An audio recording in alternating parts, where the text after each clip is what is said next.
दोस्तों आज की इस वीडियो में हम बात करेंगे कि आप पंजाब गवर्नमेंट की तरफ से बिला सूद कर्जा कैसे ले सकते हैं और इसका क्या एलिजिबिलिटी क्राइटेरिया है। तो देखिए ये स्कीम पंजाब में रहने वाले लोगों के लिए है। एक है वज़ीर-ए-आला पंजाब आसान कारोबार फाइनेंस, इसमें आपको 10 लाख से 3 करोड़ तक का कर्जा मिलेगा और इसमें कोई सूद या एक्स्ट्रा अदायगी नहीं होगी। दूसरा है वज़ीर-ए-आला पंजाब आसान कारोबार कार्ड, इसमें आपको 10 लाख तक का बिला सूद कर्जा मिलेगा और इसकी वापसी 3 साल में होगी। तो आइए जानते हैं इसमें क्या एलिजिबिलिटी है। जो आसान कारोबार है इसके लिए आपका पंजाब के रिहायशी होना जरूरी है, उम्र आपकी 25 से 55 साल हो, शनाख्ती कार्ड हो, आपने किसी भी बैंक से ऑलरेडी कर्जा ना लिया हुआ हो, एक्टिव टैक्स फाइलर हो और आपका ऑलरेडी कोई ना कोई कारोबार काम होना चाहिए जिसके लिए आप मजीद कर्जा लेना चाहते हैं। कार्ड है कारोबार, उसकी शराइत ये है कि आप पंजाब के रिहायशी हो, आपकी उम्र 21 से 57 साल हो, आपका शनाख्ती कार्ड हो और शनाख्ती कार्ड पर आपके नाम की सिम्स होनी चाहिए और आप एक्टिव टैक्स फाइलर हो। तो आप इसमें अप्लाई कैसे कर सकते हैं। अप्लाई करने के लिए आपने इन 2 वेबसाइट पे जाना है। अगर आपने आसान कारोबार के लिए अप्लाई करना है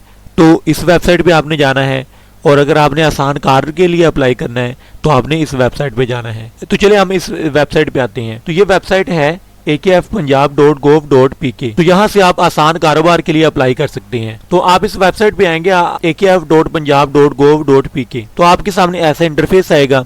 अब यहाँ पे अप्लाई फॉर आसान कारोबार फाइनेंस, इस पर आप अप्लाई करेंगे और उसके बाद अपनी इन्फॉर्मेशन और डाटा फिल करेंगे। और अगर आप आसान कार्ड के लिए अप्लाई करना चाहते हैं तो आपने इस वेबसाइट पे आना है akc.punjab.gov.pk। यहाँ पर भी आपको ऑप्शन मिलेगा अप्लाई फॉर आसान कारोबार कार्ड।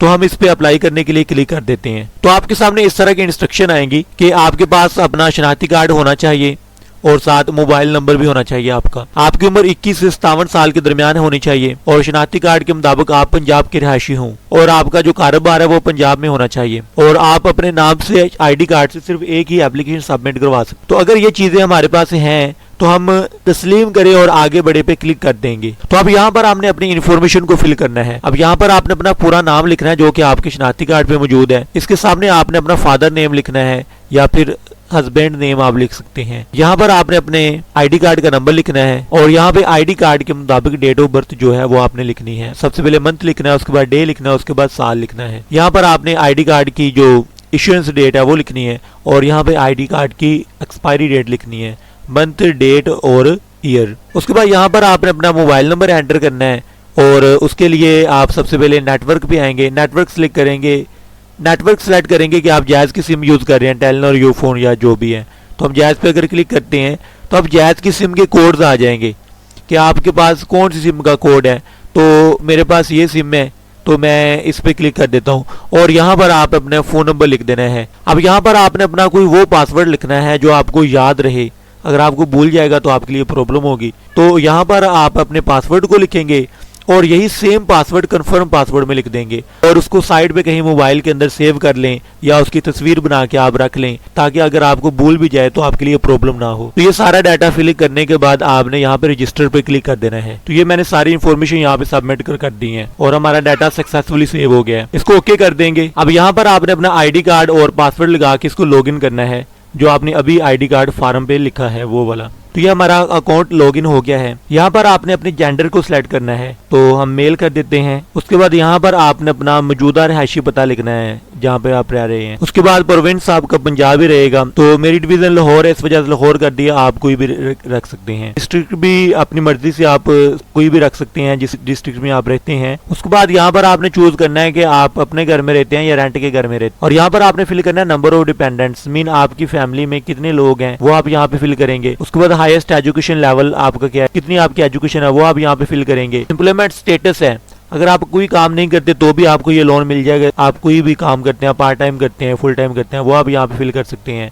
उसके बाद एक्सपीरियंस, आपको अपने कारोबार में कितना एक्सपीरियंस है या आपने नया कारोबार शुरू करना है कोई भी है तो वो यहाँ पे आप फिल कर देंगे। और ये सारी इन्फॉर्मेशन फिल करने के बाद यहाँ पर आपने सेव एंड नेक्स्ट पे क्लिक कर देना है। तो ये हमारी सारी इन्फॉर्मेशन सबमिट हो गई है, इसको ओके कर देंगे। अब थर्ड स्टेप पे आपने लोन की डिटेल्स को फिल करना है। तो सबसे पहले आप बिजनेस स्टेटस बताएंगे कि आप बिजनेस में कितने लोग हैं, पार्टनरशिप है या आप खुद हैं। अगर आप खुद हैं तो प्रोप्राइटर पे क्लिक करेंगे। इसके बाद है बिजनेस नेचर, किस तरह का आप काम करना चाहते हैं। अगर आप दुकान चलाना चाहते हैं तो आप ट्रेडिंग पे लिखेंगे और अगर आप कोई स्कूल एकेडमी चलाना चाहते हैं तो सर्विस पे क्लिक करेंगे और अगर आप कोई फैक्ट्री बनाना चाहते हैं, कोई कारखाना, तो आप इंडस्ट्रियल मैन्युफैक्चरिंग पे क्लिक करेंगे। यहाँ पे आपने date of incorporation business, mean कब से आपने ये बिजनेस स्टार्ट किया है वो आप यहाँ पे लिखेंगे। यहाँ पे अपने बिजनेस का एड्रेस आपने देना है, अपने डिवीजन को आप सिलेक्ट करेंगे, डिस्ट्रिक्ट को सिलेक्ट करेंगे, सिटी को लिखेंगे, तहसील लिखेंगे। तो इसका मतलब ये है कि जिस जगह आप कारोबार या काम कर रहे हैं वो आपकी अपनी है या किराए पे आपने दुकान ली हुई है। तो इसको आपने, अगर आपने किराए पे दुकान ली हुई है तो रेंटेड कर देना है, और अगर आपकी अपनी है तो यहाँ पे आपने ऊपर की ऑप्शन सेलेक्ट कर लेनी है। उसके बाद है नेशनल टैक्स नंबर। अगर आपने ऑलरेडी टैक्स जमा करवाया हुआ है, आपके पास कोई फाइल है तो आप यहाँ पे उसका नंबर लिख दें, अगर नहीं है तो आप इसको खाली छोड़ दें। उसके बाद है बिजनेस रजिस्ट्रेशन। कारोबार की अगर रजिस्ट्रेशन हुई है तो आप यहाँ पे यस कर दिया, अगर नहीं हुई तो आप इसको नो कर दें। उसके बाद यहाँ पे ब्राइफ डिस्क्रिप्शन, आपने थोड़ा सा बताना है अपने कारोबार के बारे कि ये कारोबार किसके अबाउट है, दुकान के बारे में है या किस चीज़ के बारे में है, या आप क्या काम करते हो। आप यहाँ पे उर्दू में भी लिख सकते हो, आप यहाँ इंग्लिश में भी लिख सकते हो, जैसे आपकी मर्जी है। अगर इंग्लिश नहीं आती तो आप उर्दू में लिख दें। उसके बाद मंथली सेल्स कितनी है आपकी, आपने अपने अकॉर्डिंग सेल्स लिख देनी है कि मंथली आपकी 1 लाख सेल है या 2 लाख। नंबर ऑफ एम्प्लॉयज़, आप अगर आप खुद हैं तो यहाँ पे 1 लिख देंगे, और अगर आपके पास कोई और लोग हैं तो आप उनकी तादाद यहाँ पे लिख देंगे। उसके बाद मंथली रेंट, आप कितना रेंट पे करते हो वो रेंट आपने यहाँ पे लिखना होता है। मंथली यूटिलिटीज, मीनिंग आपको यहाँ से बेनिफिट कितना होता है कि जो आप सेल्स करते हो सारा आपका बेनिफिट नहीं है, उस सेल्स में से आपने अपना खर्चा निकालना होता है, रेंट निकालना होता है। सारा खर्चा निकालने के बाद आपकी जो यहाँ पे बचत है वो आपने लिख देनी होती है। उसके बाद है कि दूसरे आपके अखराजात कितने हैं, जैसे कि वहाँ पे आपको पानी का बिल आता है या वहाँ पे कोई और आप टैक्स वगैरह देते हो तो वो यहाँ पे अखराजात आप मेंशन कर दोगे, और उसके बाद सेव एंड नेक्स्ट पे क्लिक कर दोगे तो ये हमारे पास इन्फॉर्मेशन सेव हो जाएगी। उसके बाद हमारे पास नेक्स्ट पेज आएगा, यहाँ पर आपने अपनी लोन की इन्फॉर्मेशन देनी है कि आप कितना लोन लेना चाहते हैं। तो मैं इसको मैक्सिमम ही रखूँगा। ये जो बाकी ऑप्शन हैं ये ऑटोमेटिकली फिल होंगी, और उसके बाद आपने सेव एंड नेक्स्ट पे क्लिक कर देना है, आपका डाटा सेव हो जाएगा।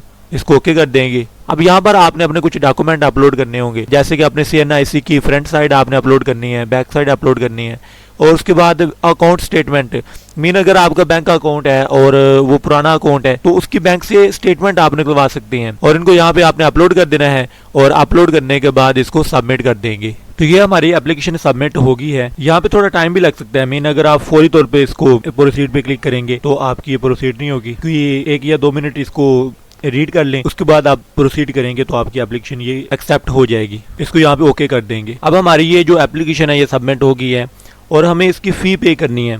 फ़ी के लिए आपको ये PSID नंबर दे दिया हुआ है, तो फ़ी पे करने के लिए आपने अपने इजी पैसा ऐप को ओपन कर लेना है और यहाँ बिल पेमेंट पर क्लिक करना है। इधर आपके सामने सबसे लास्ट पे ऑप्शन है अदर्स, ये अदर के ऑप्शन पर आपने जाना है एंड वाले पे। अब यहाँ आपके पास बहुत सारी ऑप्शन है, तो ये जो सेकंड ऑप्शन है 1 बिल इनवॉइस वाउचर, इस पर आपने क्लिक करना है। अब यहाँ पर आपके सामने कंज्यूमर नंबर आ रहा है, तो जो आपकी PSID है उसको आपने यहाँ पे लिख देना है। तो ये PSID मैं यहाँ पे टाइप कर देता हूँ, तो आपके सामने ये सारी इन्फॉर्मेशन आ जाएगी कि ये किस नाम पे है, और ये टोटल 528 रुपए पे होंगे, और इसका स्टेटस अभी तक अनपेड है, इसको आपने यहाँ पे पे कर देना है। तो ये बिल पे करने के बाद आपने वापस इस वेबसाइट पे आना है, इसको रिफ्रेश करना है।